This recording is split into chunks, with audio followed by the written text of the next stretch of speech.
right here, absolutely great right here. It's I'm not even a big wine drinker. Yeah. But this right here is not too sweet. It's not too bitter. Like it's just the perfect mix. So I really shout out to Nakia. That's my big sister and whatnot. And like I said, I don't be biased. I don't care what y'all say. It's the best wine in the world. And not even just that, like that 14% hit you. Man, I'm telling you, I'm slurring my words on stage. Coming to the stage, we got what's your name again? The Wine and Dine South Euclid Wine Festival, guys. If you're in the city of Cleveland, please come out. MCing will be B Titty. Also, it will be music. It will be obviously wine, and it will also be great food right about the 4 Bistro and whatnot. So listen, August 31st, you guys make sure you're here. So, and also looking for vendors. If you want to be a vendor, please let us know or whatnot. You have until July 26th, so please let us know in the comments, okay?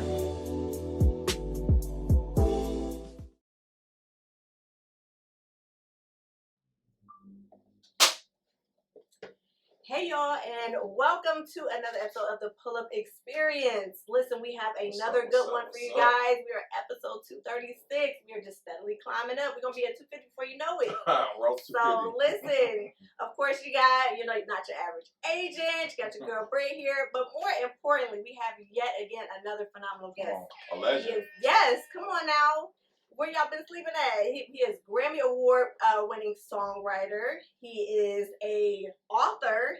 He is a entrepreneur, a businessman, clearly, and really just taking over by storm the whole world. So we appreciate Joe Little III. Welcome to the Pull-Up Experience, sir. Thank you. Yes, definitely. Thank you for coming through. Absolutely. So listen, we like to start off by just knowing where you Cleveland born and raised. East Cleveland. All right. Shaw. You said Shaw High School? Shaw. All right. Chambers, Kirk, and Shaw. I keep doing that. That's all right. I'm gonna hype it up. Hey, there we go. Hey, we love it. We love it. So let me ask you this, because when someone says Shaw, I just automatically imagine them being in the marching band. Oh yeah. All the time? Yeah. The marching band is where it's at when you talk about Shaw. Absolutely. And like when I got there in the 9th grade, it was amazing. Professor Robert Thomas was the leader at that time, and the band was crazy. And then over the years, one of my classmates, Don Sean Wilson, took over. Okay. He's no longer there now. He's at another place. I'm not gonna name it because it ain't easy. But that's my guy. He over there, and he done made a band. One of the talks. He good at what he do. Absolutely, he's good at what he does. So I got a question, and like I said, before the camera started, I said I want to make this interview a little bit different than other ones and whatnot, right? Okay. So let me ask you this: we know the accomplishments you accomplished over the years and whatnot, and I want to know, did being a Clevelander help in accomplishing those things? Like having had came from Cleveland? That's a good question. I'm trying. Listen, I'm trying. You're starting off good, buddy. Yes, sir. Yeah, because it's tough. It's tough coming out of Cleveland. They got that saying, if you can make it in Cleveland, you can make it anywhere. And so, Cleveland is a tough town. It's a hard, lunch pail, blue collar town. It's a steel town. It's a factory town. And so it's really hard, man. A lot of people talk about Cleveland, call this the mistake by the lake, and this and that. And so, it's hard to make it out of Cleveland. But fortunately, I didn't have to go outside to get where I wanted to. Homegrown talent was here that was doing their thing, and we'll get around to that. Yes, sir. Yeah. I mean, cause like that's something my break, but it's always something that not saying. You hear all the time. You gotta leave Cleveland in order to make it or whatnot. Bone had to leave Cleveland, but they made it happen. Quite a few other artists left Cleveland. Like most artists have left Cleveland.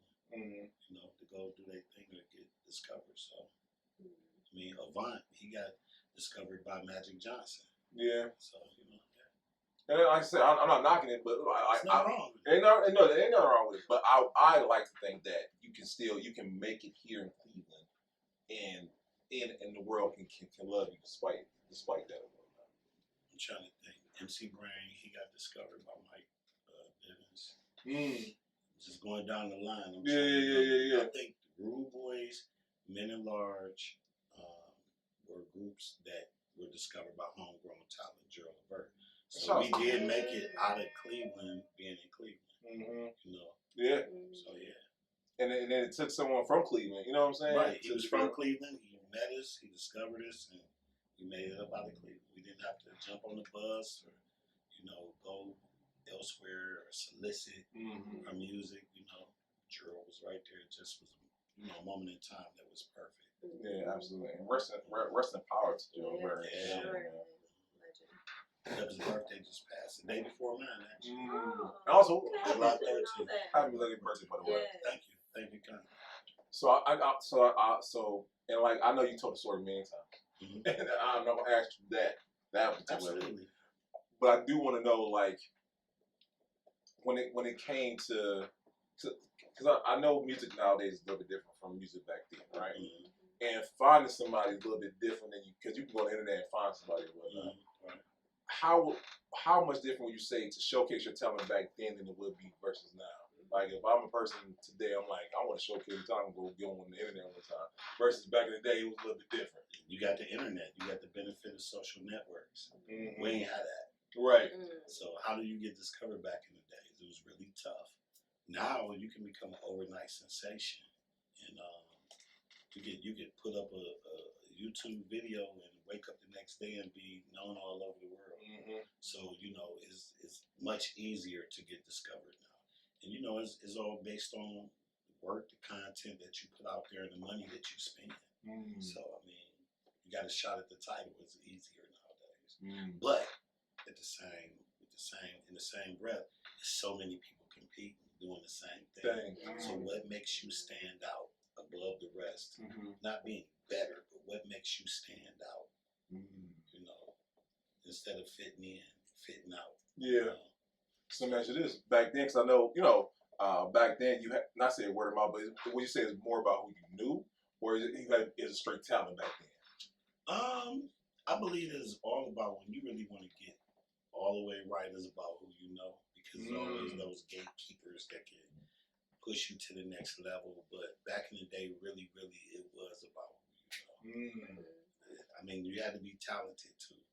You had to be talented, or you had to be good in some kind of way. So you got a lot of people maybe back in the days like, oh man, they sing it ain't all that great, but their writing made it have been great, or the songs, So you got a lot of singers that are not singers, but they can hold a note, but they got great songs. Right. And you got a lot of singers that can blow the top off the roof, but don't got good songs. Yeah. A couple people come out, So it's hard. Yeah. It's hard getting a hit record. Back in the day. No, I'm about to say now you can pay. They paid a little bit back in the day, but now it's all about the money that you spend. Your radio, with your promotions, it take money. Yeah. So. No, and I always want to know that because, like, when you said that, I think a couple of things came to my mind. Like, we know of some artists that, like, ooh, how do they make it? Right? But this tune is catchy. Yeah. And with you being a songwriter, right? Like, what is the creative process with that? Because I know a lot of people. Various processes. Various approaches, man. You can have the words of just coming up with the words like it's a poem. You could come up and just have the music in your head already, get the music done, and then write to the music. It just comes in, my writing comes from different angles. Well, let me ask you, how some of it came from real life experiences? Absolutely. Yeah, because what's real, people feel. What comes from the heart reaches the heart. So come on, I believe in that. I believe in that. That's good. For sure. Yeah. Oh, that's good. So like that, huh? I really did. No, because that's real. That's real. That's real. Because when I feel like my dad always say that music that you grew up on, the music you listen to forever because you resonate with that. You know what I'm saying? Right. Like you can think about the first time you danced with a girl. I listen to the Temptations, something like that. My dad, he can probably write off some stuff and whatnot. Right. But I know music elicits feelings and whatnot. And what better way to elicit the feeling than the feeling you already feeling when you write? Exactly, that part. So, and I want to ask you. So, and I want to take it back to when you wrote your first single, or whatnot. What helped you in that creative process, and how did you know you had something when you wrote that? Well, we had to go back to when I was like 4 years old. So when I was 4, I just understood the concept that music was me and that I loved music so much. And I felt it. It was a feeling inside. It was an intuitive thing, just a knowing. Like, when, like, a lot of people are not connected to themselves like that, but some people just know. As well as a LeBron James know that basketball is him. Yeah. Floyd Mayweather or Muhammad Ali knows that boxing is them. Someone that's intelligent that feels a certain kind of way is a philosopher and know that they're good and they're intelligent and they, know how to put things together. So it was just at 4 years old, I knew that I loved music so much, and as I got older, I fell in love with it even more and more. And my mom helped me push it. She gave me drive with it because she rehearsed with me, she practiced with me. That's what my book, Joey Wants to Sing, is about. It's about me as a child growing up, loving music, wanting to write songs. So I started real early. So, but by the time that I wrote my first hit song, which was "Are You Lonely for Me" for the Rude Boys, I didn't know that it was going to be a hit, the #1 song. There were other songs on the album that I felt like "Written All Over Your Face." I definitely knew that was a hit. From day one, when it was brought to me, when me and my group members sat down and we went through it and we was working it out, I was like, man, we got something right here. But "Are You Lonely," my song, "Are You Lonely for Me" that I wrote, I knew it was a good song, but when they released it as a single, it took off.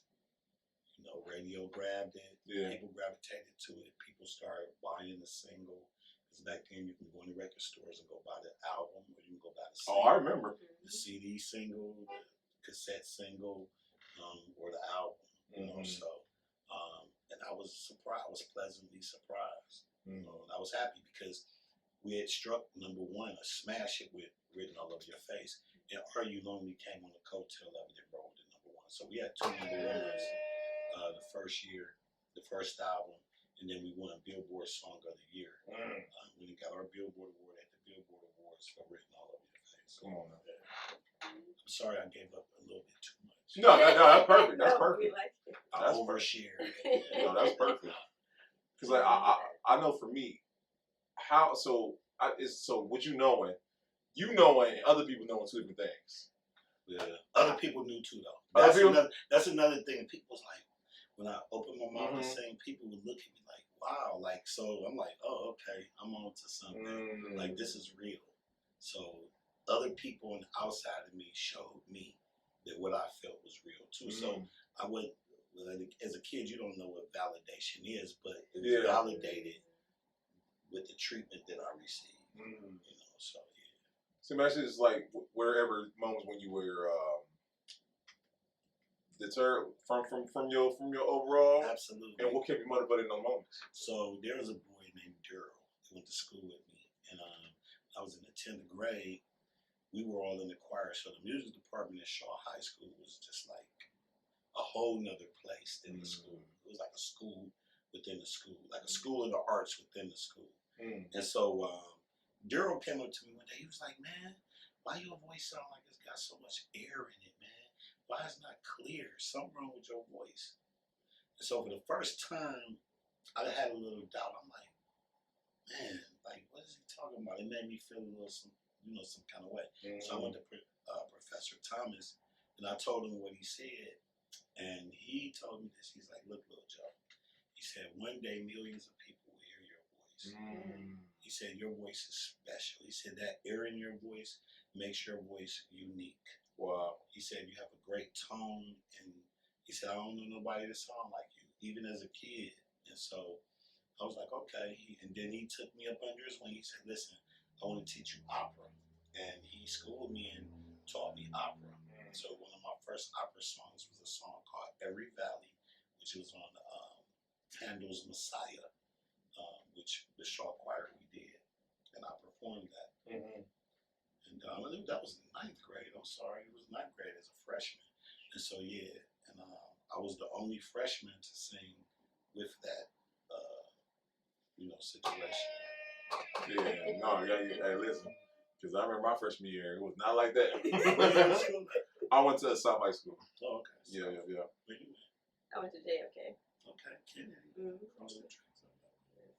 No, and I mean, because I don't know, most entrepreneurs, most people, they have that moment where they're like, this is what not this is what I want to do, but they get not deflated, but they're like, am I on the right path or what? But my spirits was lifted, man. I mean, Professor Thomas really instilled great qualities in me, and prepared me for greatness. You know, he did, and he gave me courage, and since then, nobody can say anything about me that's gonna make me feel less about myself. I've put in a lot of hard work to be me, not just vocally as a singer, but as a person. That's good. As a person also. So that's good. Hard work to be me. That's good. No, so back then, what were some artists that you listened to that really did also kind of motivate you and inspire you? Stevie Wonder, Donny Hathaway, Aretha Franklin, definitely were part of my life and what I like. When it came to gospel, a guy named James Moore was one of the first gospel singers that I really fell in love with his voice. And just a host of others, but those are the prime suspects that they were the ones, the main people that pushed me. I studied so many of the greats and not so greats. I've studied people that people don't even know about as great, but didn't get commercial greatness. And so I didn't go outside much when I was a kid. So I stayed in the house. My mom taught me how to use the record player, and that's where I spend most of my time. Yeah. In the mirror, practicing, and at the record player, listening to all kinds of stuff. Yeah. All kinds of music. So let me ask you this. Not too all this. I think it's a part that a lot of people talk about, or like talk about, is how you handle the accolades and the fame or whatnot. Because a lot of us are striving for it, but you actually accomplished it.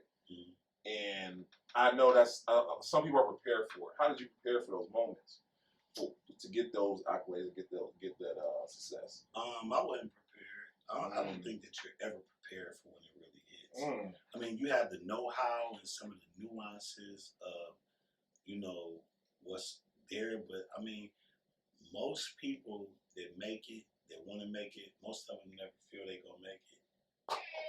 You know what I'm saying? Me, I felt and I knew that I was gonna make it somehow, some way. Yeah. But when it hit, I'm like, oh shit, I made it. So it's still, even though I was prepared and I was ready, there's a lot of stuff in the game, man. And, come with being a celebrity or being famous or being popular is a lot. So they say heavy is the neck and the head that wears the crown. When you get dubbed out there, it's a lot that you face. But nowadays, it's just much more. Back then, it wasn't. Yeah. It was the behind the scenes stuff back then. Like drugs, alcohol, all kind of different sexual approaches. People, want you to compromise, yourself to be promised things. Yeah. So you had to deal with that, but you still deal with that today. But now you got so much scrutiny from the pundits and the fans and the media. So I give it up to the people that make it now. It's much, much harder to deal with. You got to really have a strong core to really deal with what's out here, man. And some people, they drum it up for themselves too. So, but it wasn't easy. No, I feel it because I know I get one negative comment, I'll be like, no, you can't do that. It's hard. No. That's why we was talking about that other guy earlier. You can have that part, just that part. Yep. And keep all the greatness and the sweetness and the love. Man, but it's hard. But I'm like there. I'm about there. The older you get, you kind of. Listen. You become more accustomed and you don't be caring, man, because you understand that when you get to my age, man, I'm gonna live more of my life than I'm gonna live. I turned 56 Sunday, so I know I'm not gonna get another 56 years. So you know, a lot of people say, "Oh, don't talk like that." But listen, each and every day that my feet touch the ground, I want to make something happen. I want to create something great. I want to be a better person. Yeah. You know, and that's what's important, is to transcend to the highest level of self that I can get to. That's where I'm trying to be. That's good. That's good. I love the fact that, you know what I'm saying, like, people forget that we're finite, you know, they're like, you know, we're all live forever. No, you're not. None of us are. You know what I'm saying? None certain, definitely certain. Well, I don't believe that in the physical we definitely don't, but I really believe that real energy never dies. So it's all about, what is your legacy? What are you going to leave here that's going to still vibrate and move? What vibrations and energy are you going to leave people with? What feeling are you going to leave people with when you leave? And it's still rotating. So it's like, life, we live off light. Okay, we live from the sun, protons, photons, neutrons. When you leave, so just imagine, electricity is forever. Right. That's infinite. Right. You screw a bulb in there. The bulb is the personal body. You screw a bulb in. All the fillers and the stuff in that make the bulb shine is the organs. But when that the fillers break and bust, the bulb is no good. You throw it away. But the energy is still there. The energy is still there. That's good. Because you don't have no life without the energy that comes from the universe or from God. So there you have it. So think of all the great and not so great people and what legacy they left. They still living. Yeah. They got holidays named after them, schools named after them, all kind of stuff. Music still here, movies to watch, and they still live. Yeah. So while you're here on Earth, what type of footprints are you leaving? What type of energy are you going to leave? So a guy like me, I left something that can never be taken away. Wow. You guys with your podcast, pull up. It will be here. People will always be able, 20 years from now. They're like, who's that pretty little lady? You be like, that was me. You know what I'm saying?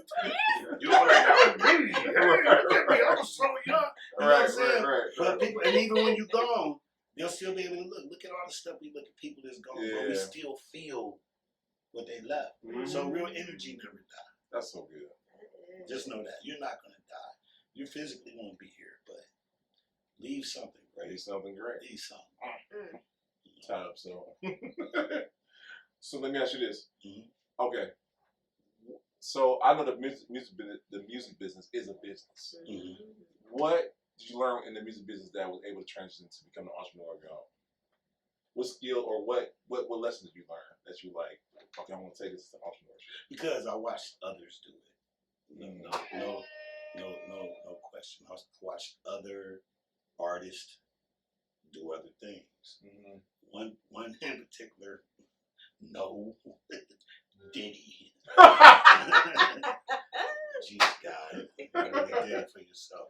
But I've seen a lot of things that he did. I watched the Russell Simmons, 50 Cent, and a host of others, LL Cool J with Fubu and Damien Dash, and all these different young black men that entered and just came up with other things they did. Jay-Z, you know, just other things that you can do other than music, because music, especially with rap, is a culture, and that culture built fashion. Fashion and rap and hip hop goes together. I mean, fashion goes with NBA players, with athletes, fashion. That's how you keep up on what's latest. Just look at the athletes. Watch the basketball players when they're walking in for the game. Watch the different rappers, what they're wearing, the trends, and you'll see what's trending and what's out there. No, that's real. Yeah, that's real. So you know, my entrepreneurial aspirations came from seeing, like, listen, what else am I gonna do? What's next? I love music. I love writing. I got some money. You know, what am I gonna do? Am I gonna keep doing this or that? Or am I gonna add something else to my, armor? To my art, what other artillery am I gonna use? And so then that's when I ventured into the coffee. Now let me ask you this, because I know some people have a passion for certain things. Why coffee? Well, a family member of mine named Terrell Howard came to me. We call him Cuzzo. He came to me with an idea about coffee. And he was just like, man, we should do a coffee shop. Mm. And I was like, coffee shop. He's like, yeah, man, all the college students, and this was about like 2008. It's like all the college students drinking coffee. You got this Starbucks out here, which Starbucks was really like starting to make a name for itself. Mm-hmm. He's like, man, we can just, he said people know you and it can draw attention. I was like, cool. So I'm like, all right, that sounds cool. So then I was thinking, I'm like, if I got a coffee shop, who coffee am I gonna put in? Mm-hmm. So it started, my mind started moving around, thinking about the other different entrepreneurs that were artists that I named earlier. And I was like, okay, he did this, that. Okay, what coffee are we going to use? Because I said, we need our own coffee to serve at our own coffee shop with our own coffee shop name. And he came back one morning and pulled up into the driveway. And he said, I was like, what's up, man? What's up? What's good? He's like, Urbane Joe. And then, what's going on? I'm like, man, what are you talking about? Urbane Joe. That's the name of the cafe, Urbane Joe. He said, urban, bean for the coffee. He said, your name Joe, they call it coffee, a cup of Joe. He said it all works really well. And I was like, wow, great, all right, cool. I said, so are we gonna serve Urbane Joe coffee? And he was like, great idea, let's make it happen. So we went on a journey of trying to put together some things. And, my cousin is here with me right now, the White Side Show, that's what we call him. He had another guy named Rick, who wanted to invest in something, and we all came together and we put 2 coffee shops up within 6 months. Come on, man.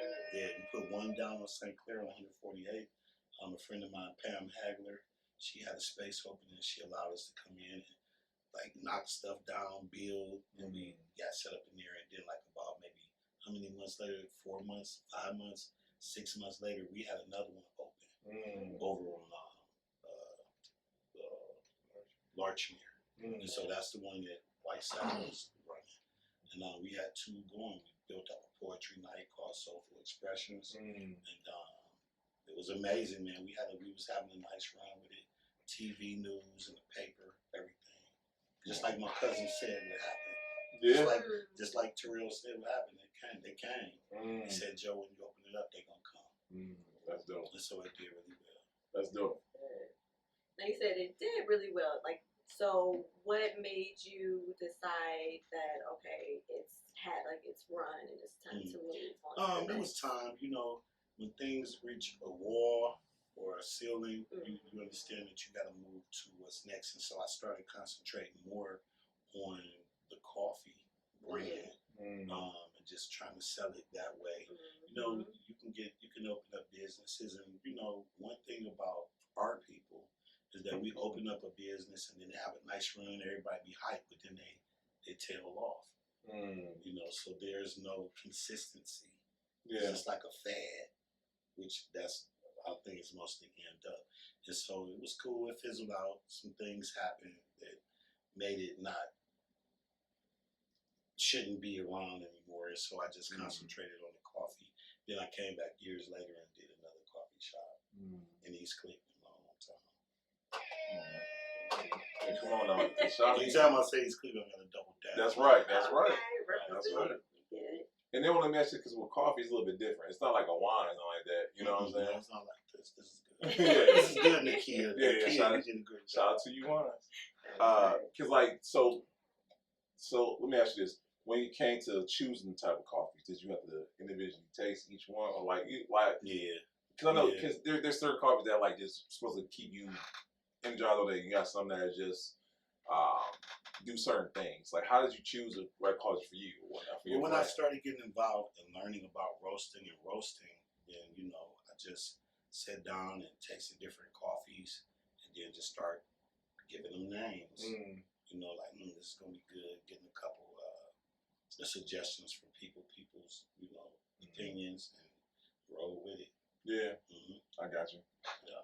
It's like I'm just now getting the coffee in my later years and whatnot, and I gotta say, for me, when I'm getting a cup of coffee, The taste, definitely the taste. But now I be needing something gonna keep me woke. Yeah, for sure. That's the objective. Yeah, okay. I got you.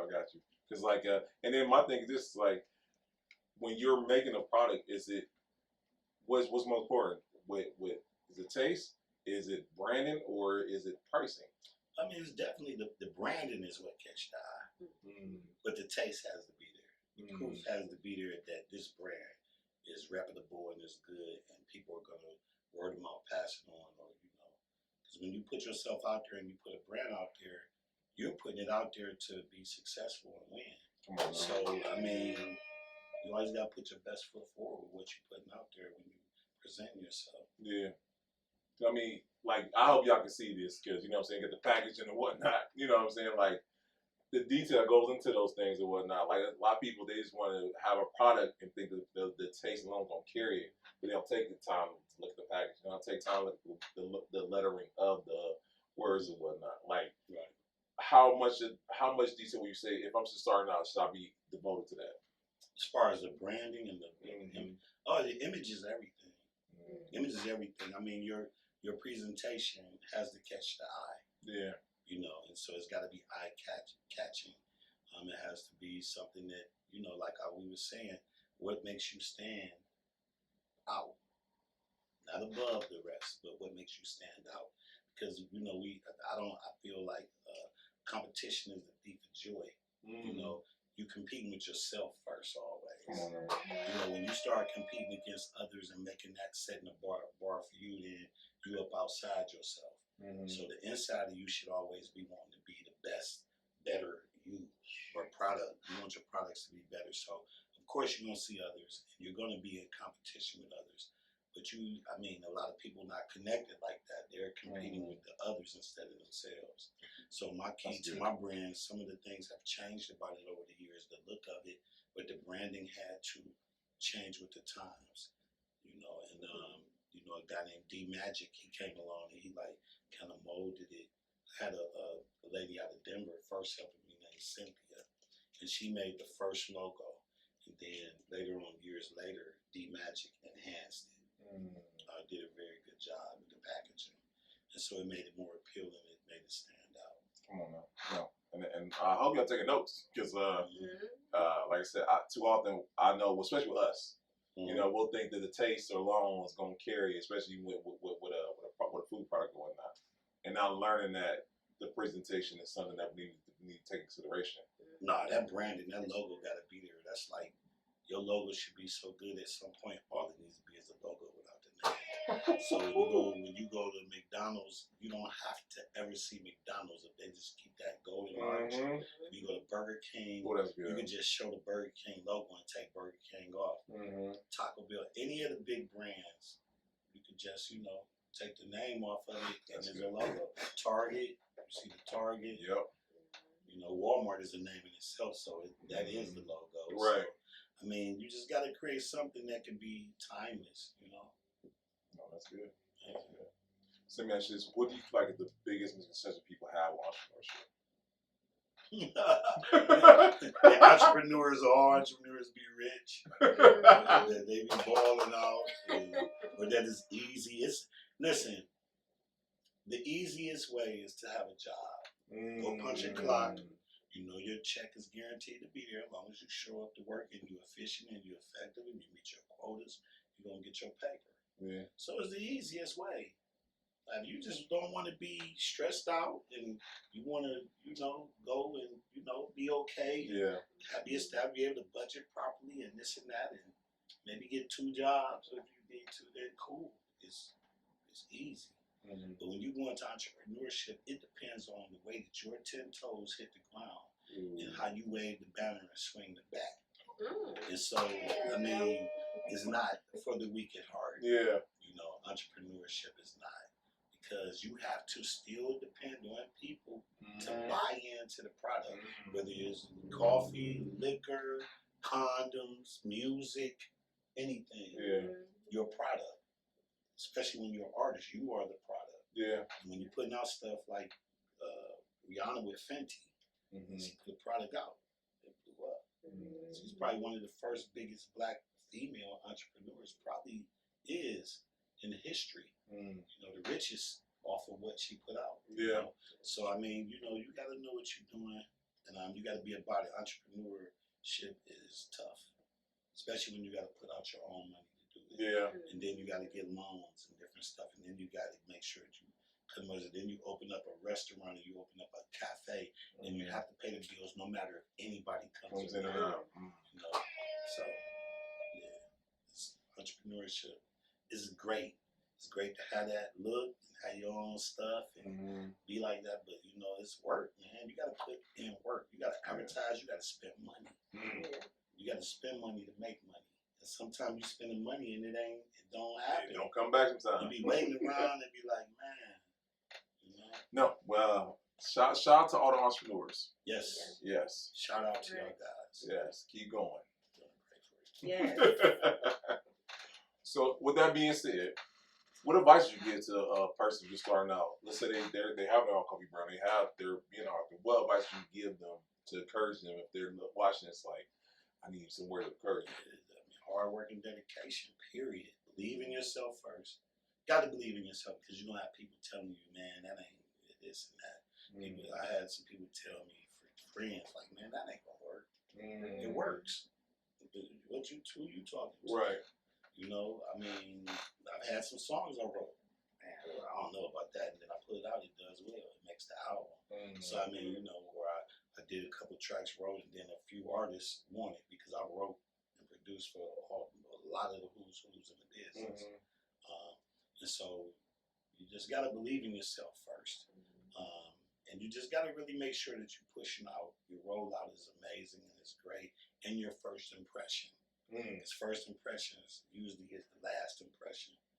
You know, when it comes to business, or it comes to you being a human being and a person and presenting yourself to the world or to somebody else. You know, you gotta be approachable, and you have to be, you know, all that mystique stuff from back in the day. Oh, you can't let the you gotta be out here shaking hands, kissing babies. You gotta be on your social networks. People want to see you. They're not gonna mess with you if they don't feel that you are approachable. The day of being the star up high in the sky and nobody can see you or touch you, that's over. You ain't gonna get nothing out of that. You know, you're gonna have to be you're gonna have to. All people that are famous don't have to, but for the most part, if you're trying to make it, you gotta be, you know, you gotta be able to be relatable. You know. No, that's good. That's good stuff. So I think too often we miss that part. We think about I just want to get to this point so I can be secluded and away from everyone and whatnot. Not knowing that people kind of, not saying they dictate, but they, you know what I'm saying, like they feel with whatever you're selling or whatever. Yeah, but when you got to be upfront, you got to be upfront. But you got people like Steve Jobs. He never really had to be upfront. A lot of people don't. Elon Musk, he don't have to be upfront. Right. The stuff that you're doing behind the scenes is doing good for you, but you're putting your persona out there, so you're making people buy into it more. Now, you got that personality that people gonna, you know, like. People, each individual is not for everybody. I don't care how good you are. I don't care how loving you are. I don't care how kind you are, a philanthropist or whatever. Somebody not gonna like you.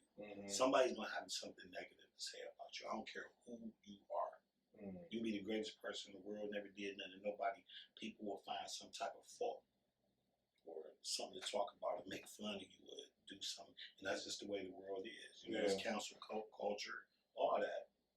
You know, there's people getting canceled that shouldn't be canceled. People that should be canceled ain't getting canceled. But I don't like canceling nothing.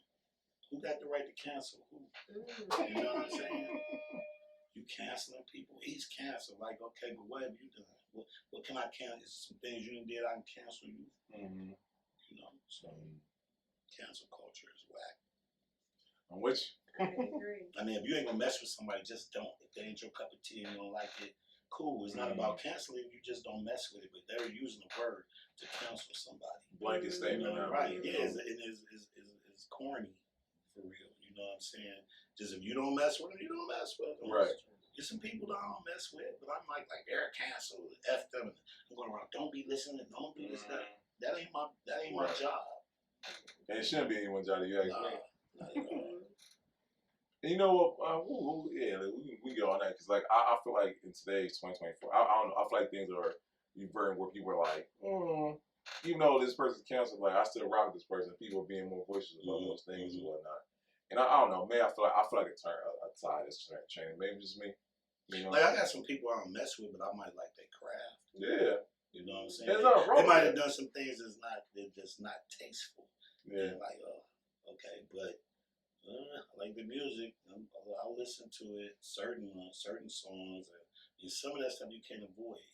You know, talent has nothing to do with the character, but it does, but it don't. You know, that's a double-edged sword. I was about to say, it's hard. Yeah. You know what I'm saying? So, I mean, it's some things that I don't condone that another human being do, but who am I to not condone? You know, it's just not, I don't think it's becoming. Right. It's unbecoming. So I was like, okay, but who am I to judge? Because I've done some things that ain't the greatest in the world. Either. Yeah. All of us have, you know. Absolutely. We made bad decisions. Or bad, you know. How do you separate the art from the artist, you know? It's a feeling.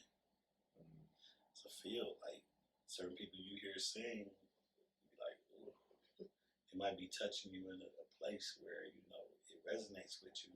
But then you might go to like, but this dude or this girl, I mean, but then it's like a tug of war, bro. It is. To me, with some people, it's a tug of war. You know, this is like the other night. They was playing a song, one of Diddy's songs. I don't care. It was "Missing You." I love that song. It's a good song. I love Faith Evans' voice, and so I was like, how can I do this? So then I was listening to one of 112 songs, and he comes on and rapping, but I like the songs, and them is my friends. Yeah. So I can't cancel them because they Diddy artists. Yeah. You can't cancel Faith Evans. I can't not listen to Biggie. Yeah. You know what I'm saying? Yeah. I can't not listen to Mary J. Yeah. So you know what I'm saying? The canceling it runs deep. It's a rabbit hole. Yeah. And so if you canceling him, then you canceling everybody that he's ever touched. Exactly. And that's impossible. That's impossible, especially you can't do it. Yep. So you can't is you know, certain things about it, but you can't, man. Dude's arms rich a lot. Far. You know, why? You know, he might not have been the greatest guy or like he even treated people as great, but he put out good. He endorsed good music. Yeah. It's just, you know, him individually as a person, just, you know, shit. That's true. No. Yeah, like now, you know, so. So like Diddy, I mean, serial entrepreneur basically, because I do not want to end this episode without us at least touching on the fact that you are also an author. Yeah, we have to touch on that because that's the lecture at hand right now. Yeah, because Joey wants to say. Yes, what so, a young lady named Felicia McDonald, who is my significant other, came to me, and she came with an idea like, listen, I'm currently writing. Well, I've just finished writing my autobiography memoir book called "Written All Over Your Face," which has been edited by Gwen Moore. I've been working with her out of Cleveland, and sister out of Cleveland. You know, I could have really worked with a lot of other people in the world. A lot of people wanted to work with me, but I chose Gwen Moore because she's good at what she does. I didn't know she was this good, but she's really great.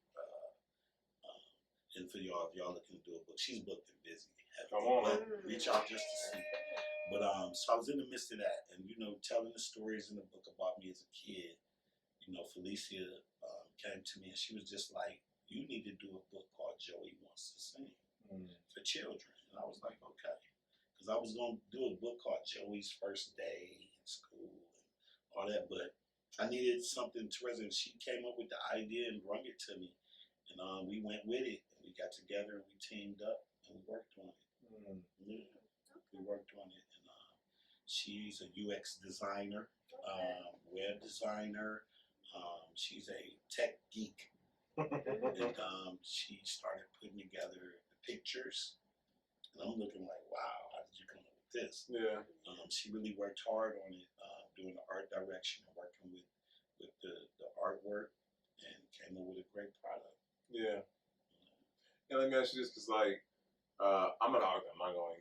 Well, let me take it back. I've done some stuff, but I still have to say, it's like, it's one thing to have the idea, but another to execute it. What inspired the book per se, or whatnot? My life as a kid, just want kids to know that anything is possible and never give up on your dreams. You know, never give up on yourself. And that's how I was when I was growing up. You know, you got to believe. If you don't believe in yourself, nobody else will. And then sometimes you have people that don't believe in them, and people will be believing in them. Yep.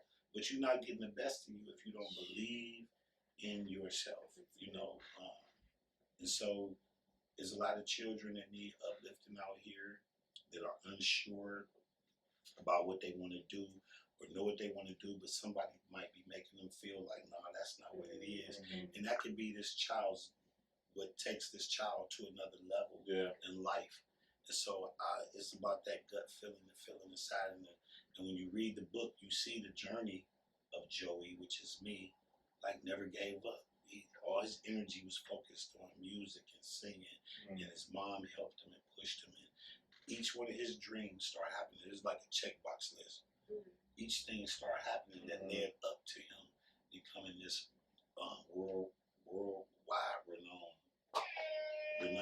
artist. You know, and that eventually what he said to people when I was little, I told him, I said, listen, when I grow up, I'm going to win awards, and millions of people are going to hear me sing. Especially after Professor Thomas told me that, and I was like, oh yeah, it's going down. Y'all got me messed up. It's going down. Sounds good. You know, so, and then I ran into a couple pitfalls. You know, being a teenager growing up in the 80s was kind of tough because we encountered the crack era, and I got involved in the streets. You know, got out there, started selling drugs and running with gangs, and just trying to do some stuff. You know, it wasn't me, but I got entrapped in it, and I almost squandered my dreams. So I ended up going to the penitentiary in '88, '89. After I had a record contract with Gerald Levert, but somehow, some way, everything worked out. I got out in time for things to happen. You know, I'm not going to say somehow, some way. I know exactly what happened. You know, I had a lot of people that came to bat for me. My pastor at the time, Reverend A. Campbell, my lawyer, Mr. Craig, my mom. They were very diligent in talking to the judge while I was locked up, and I ended up just getting out early on a 3 to 5 year sentence. I got out after like 6 months. Come on, man. So, you know, thankful always to Judge Jose Villanueva. I always give him credit, even in my book that I wrote, you know, for believing in me, because if he didn't let me out, I would not be here sitting with you today. Come on, So he was one of the main people that I have to, you know, show love to first, for believing that I would go about the right route after, you know, him showing me some grace. And most people don't even, shout out to you, because most people don't even have the fortitude to even understand that. Yeah. They be like, you would have been in for 6 months. They could have let you in there for 60 years or whatnot. Hey, look, man, you gotta be grateful and thankful for the things, you know, both great and small, the good, bad, ugly. All of it helps make who you are. That's good. You know, all your challenges help strengthen you and make you who you are. And so I'm grateful for all the things that I made happen bad for me. I'm thankful for all the challenges that I've faced, that moments I felt like I wasn't going to make it out of it, but I had to figure it out. I had to pivot, make a move, do something else. So my story is my story no matter what I've been through, and it has created a great person with me. And I'm still continuing to grow. So you got to still be willing to open to grow no matter what. You know, you got to always be willing to open to grow, because you want to know what your assignments in life are. You want to know what your purposes are in life. And if you don't tie into yourself, and you don't get into that place of understanding who you are, then you're not going to get it.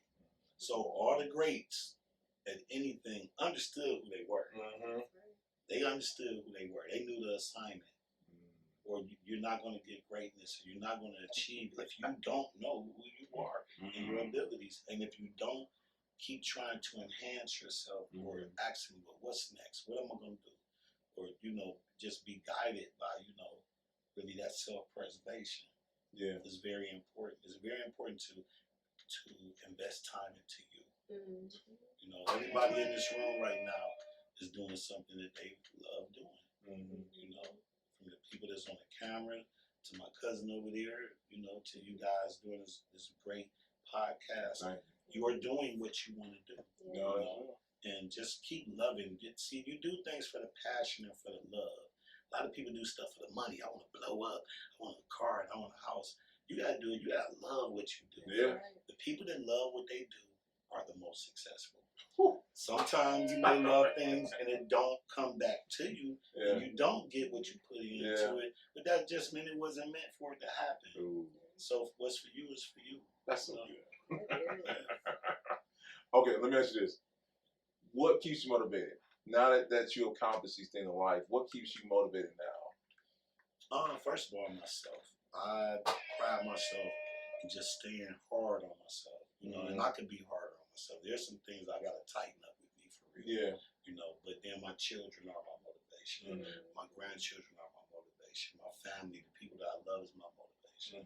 Because when I leave here, I want to leave generational wealth. I want to leave a legacy. I want to be able to, for my children and grandchildren to be proud of me, for my family and friends to be proud of me. I'm not living for them. Living for me and whatever my purpose is for why I'm here. But those are the ones that I care about, how they think about me. Right. I don't care about how everybody else think about me. I was just talking about that, like I'm starting to be like, but my children, I care how they think about me. Now sometimes they might think of me in some kind of way and they got it messed up, and I'm like, man, I don't care what you think. But for the most part, the things that I'm doing is about family. That's good. Yeah. That's good. Because we all need that thing. I feel like we all need that motivation sometimes. To even, especially no matter if you accomplish certain things in life, because there's always new levels you try to achieve. Well, there was a time in my life where I didn't have anything motivating. And then I had to go, and when I started really working on self-development, working on self-preservation, I started understanding that I have to be my biggest motivator. And if you can't do that, you can't do it. I mean, like I said, you hear me saying over and over again, you have to be open to grow. You have to be willing to grow. And you have to put in work on yourself. Most people work harder on jobs and for other people than they work for them.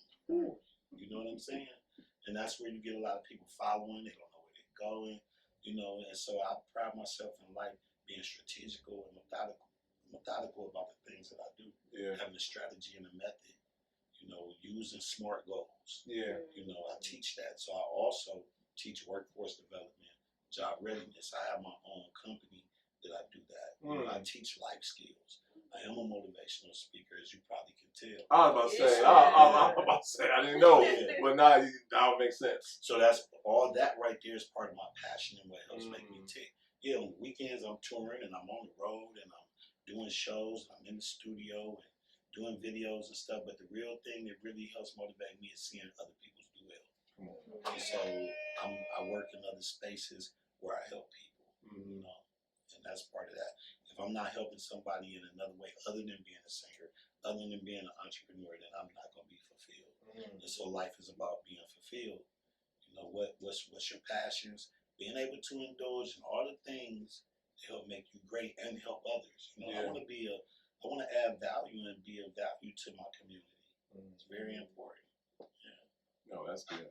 That's good. So Joe, are there any other maybe business ventures that you would like to at one point or another be able to tackle? Or my hands is full now. Okay. I'm an artist. I'm a singer. I'm an author. I'm a serial entrepreneur. I have other things that I have going on. I'm a businessman. Being a businessman and being an entrepreneur is totally different. But my hands is full, and I'm cool. All the things that I'm doing, more books to come, another book to come. Coffee is going to be flowing, more songs to come. So, I'm cool, good. More people to teach and help. That's what I'm going to be doing for the rest of these few years that I got left on this earth to listen, to make a statement. I have a motto: make a statement and put a stamp on it. And that's very important that you make your statement and you put a stamp on it and you make sure that it's yours. But make sure that it's for everybody else too. You know? So yeah. No, that's good. That's good. Yeah. And as Lauren, we talk about the past, talk about the present, talk about the future, and you kind of alluded to what we do in the future. And everyone knows one of the things we like to do here at the Full Experience, we have simple questions. And with you being Cleveland born and raised and whatnot, we sit off camera, but we're gonna say it on camera. And I ask you this question: how do you feel like we can change the narrative? Because I mean, and I'm glad and I love what you said too. But the narrative that we've heard is that Cleveland is a collaborative place. How do you feel like we can change that narrative? I know some people in Cleveland that do collaborate. It might not have longevity, you know, because I don't believe all the time that collaboration includes longevity. Sometimes collaboration is good for the moment, and this person learns something, and they go their separate ways, and they build off each other, and they make each other great. But for that thing that hangs over Cleveland's head as far as collaboration, we just have to be better at collaborating, man. I mean, what can you say about that? But even more so, we have to support. My cousin said it earlier. The White Side Show said it. He said, you know, when you said, he said, it ain't so much about collaboration, but it's about supporting. Because when you're supporting, you're collaborating naturally. That's good. So if I come out here and I come to your show and I support you, and I'll be like, okay, yeah, I'll come do the show. But what is it? Can I donate something to the show? You know, is there some, because this costs for y'all to do this. People got to be paid. So, you know, what can I do to help you? Or if I see somebody over here doing something, is there something I can do to support you? That's collaborative right there. Support. You know, money is needed. You know, money is needed. And the best support you can get is just share. Share. Come on now. When somebody posts up, share. Sharing is everything. Sharing is money. It leads to other people outside the boundaries of where your show is or what you're doing for other people to see, to bring them in. So collaboration is supporting. Support. I don't need nobody to collaborate with me, but if you support me, I support you, then we helping each other. You know, collaboration is supporting. That's good. You know, supporting is collaboration. So support. All it takes is a tap. Hey, listen, and all it takes is like, hey, shoot them $10, shoot some tens, you know, something, you know, shoot something. You go drink and you smoke and you do other stuff and, you know, share. And that's good. And I share love some it. of that money. I'll share with you. Yes, sir. Yes, sir. And I love that because I think you have some 2006. I don't think we had anyone say that. What? Says make that point of support. Support, man. I mean, my cousin said it best. He sparked that in me, and I just took it further in my mind because in Cleveland, we don't support each other as much as we could. Another city that I live in, Atlanta, they support each other. A lot of the rappers help each other. They support each other. I see a lot of collaboration there. That's why it thrives. It's competition, it's competitive, but a lot of people there do collaborate. You know, so the way that we make our city better, Cleveland, is that we support. And it will breed the collaborations. It will breed things, you know, the other stuff that come with it. You know? That's good. Listen, so with that being said, who you like to collaborate in the future? What organization or what people like to collaborate in Cleveland? Or overall? I in my mind, I believe everybody watching this. That's right. True. Collaborate. Somebody I want to collaborate with. I don't know. I got my picks and chooses, but I like to collaborate with people that want to collaborate with me. I don't know. I mean, I don't know. I don't know who I want to collaborate with. White Side. Right. We collaborate day in and day out. I got a lot of people that I support, that I work with, and I collaborate with already. So I don't see it presents itself. You know, so there's collaborations in the future, and me supporting people support me in the future. It's just when we cross the paths, it'll happen. So nobody in particular. No, I got you. I love that. Cause I mean, Too often we think about that. God. Oh yeah. That's the best collaboration right there. All right. That's Yeah, right. that well, you gotta collaborate with that. But, I mean, it's what it brings. You just gotta. A lot of things in life that come to you, you have to be prepared for it. A lot of people say they want this, they want that, but are you prepared for what you want? You know, preparation is very important.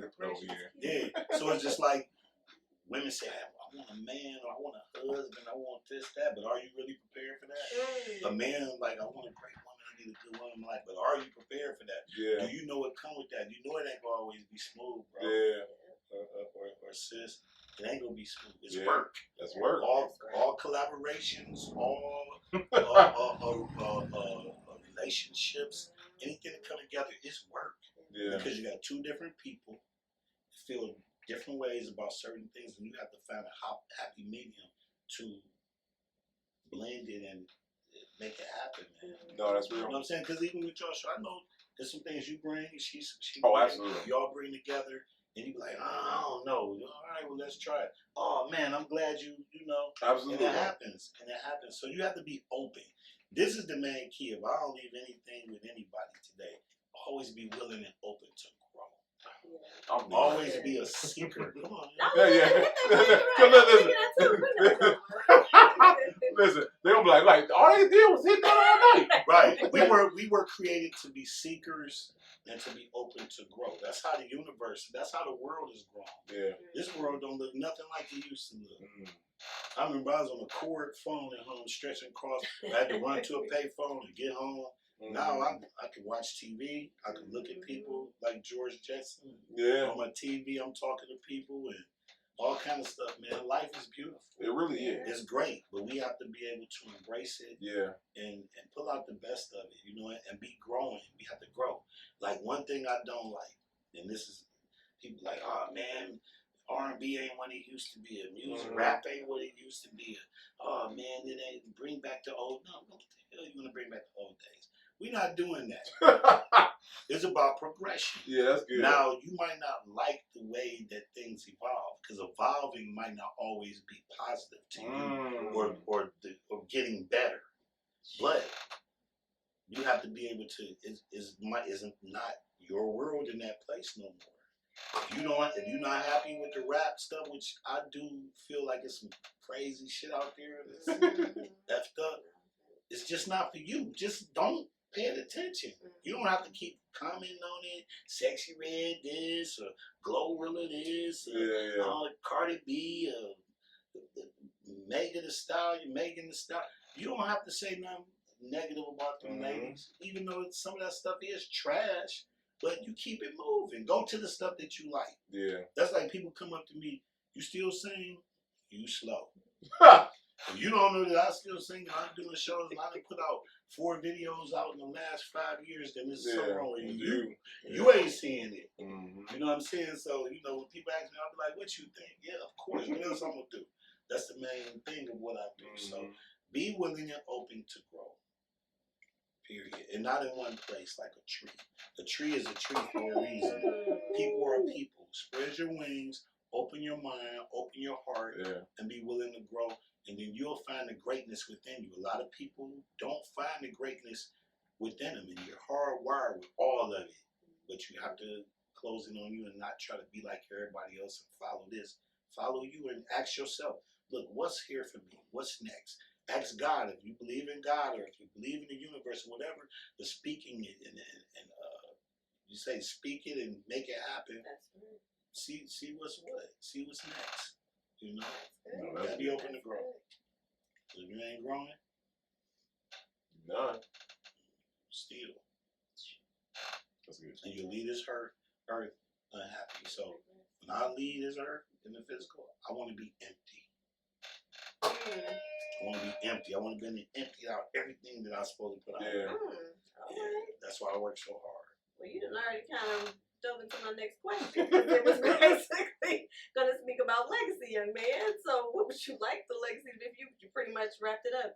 You want to be able to have emptied out everything that you had. That's it. That's the the legacy, positive. And have it for them to talk about. So Yes, the books, the coffee, the music, all that's eternal. Okay. Is eternal. just leave a good word, about just one word, great words spoke about me. So people can say some stuff about me that ain't good, but it's people that can say things about me great. But it's all about how you round off who you are before you leave here.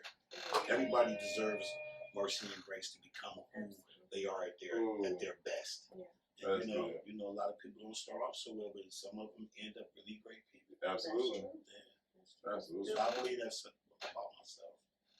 No, listen. I believe that I'm much better than I've been. Hey, I'm much better than I was a month ago. A month ago, exactly. Yeah, that's what I be on. Sure.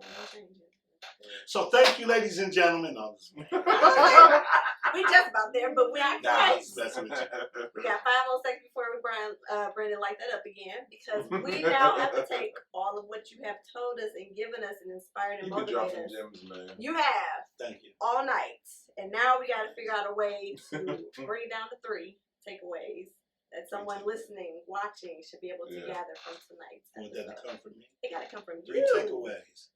Be willing and open to grow. That's one. You got to do that. You have to love yourself and believe in yourself. You want to know what your assignment is. This will breed you understanding your assignments and understanding your purposes, because it might be more than one. Wow. That's 2. And just be an appreciator. Be a congratulator to others. Don't be a hater. You know, there's no room for that. There's a lot of that going around.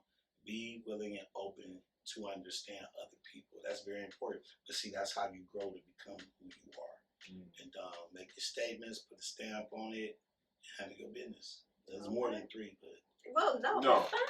They got a bonus. That's all right. We No. appreciate I'm that. about to say, we'll take it, because like I said, like, I ain't gonna lie to you. I didn't know what to expect in the interview, but I ain't gonna lie to you. The things you said to me tonight, I had the pleasure of editing the episode. I'm gonna be editing like, dang, Joseph, man. Get that. No, absolutely. Because you've been dropping some gems, man. Yeah. And I'm grateful for the fact that you'll live life to have that wisdom to be able to speak these things. Because people will experience life and won't even catch the very things that they, the wisdom that come along with living life and whatnot. You have. Yeah. So thank you for that, man. But when I come down on the set, my purpose is to touch lives still, whether everybody in the room is sitting with me. I want to touch them and add value in some way if that's there for them. Some form of inspiration, because you never know what people are going through. Absolutely. And all of us have something that we hurting about it that's messing with us, you know what I'm saying? Because we human. So everywhere I go, I do want to touch lives. I do anything that come across my plate, I want to try to add value if I can. And that's why I love our podcast, because like great episodes like yours. And I know, if nothing else, I know it blesses me. I know, for sure. Right. But I'm grateful to know that when people watch the podcast that I've heard come out of people's mouths, they either encourage, empowered, or educated. One of the 3, or all 3. That's it. You know what I'm saying? I know it's like they come away with all 3. So thank you. Thank you. And the most important question of the whole night, Joe. Where can you learn more about you? Where can they book you? Where can they get your coffee? Where can they get the book? That's right. Where can they learn more about you, my friend? So my Instagram is Joe Little Rude Boys with the S official. Joe Little Rude Boys official. My group is the Real Rude Boys on Instagram. I have Joey Wants to Sing on Instagram. I have Urbane Joe Coffee, and the website is urbanejoe.coffee. JoeyWantsToSing.com. My website is Joey Beans with a Z. JoeyBeans.com. And those are all the ways to get in contact with me. I'm on Facebook as Joey Beans, Beanz. I'm not hard to find. Google me, Joe Little III. You Google Joe Little III, you get everything that you need from that. And by the way, for my ladies people, as you watch the episodes, right there. So you ain't gonna go too far. I'm gonna put it right there in the show notes, so you can go ahead and get your coffee, get your book, go see Joe, all that good stuff. Okay? Yeah.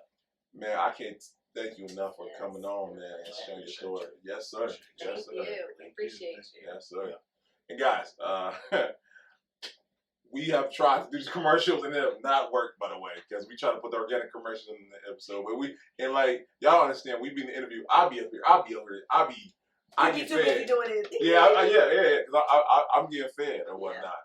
But if we have to do a commercial, let's do one. We'll talk about the wine and Dine Festival here in Southview, guys. Oh, we gave you a card. Yes, thank you so much. Yes, The I have Wine a and Dine, August 31st, guys. Thank Please you. make sure you guys be there. It's going to be, of course, delicious wine.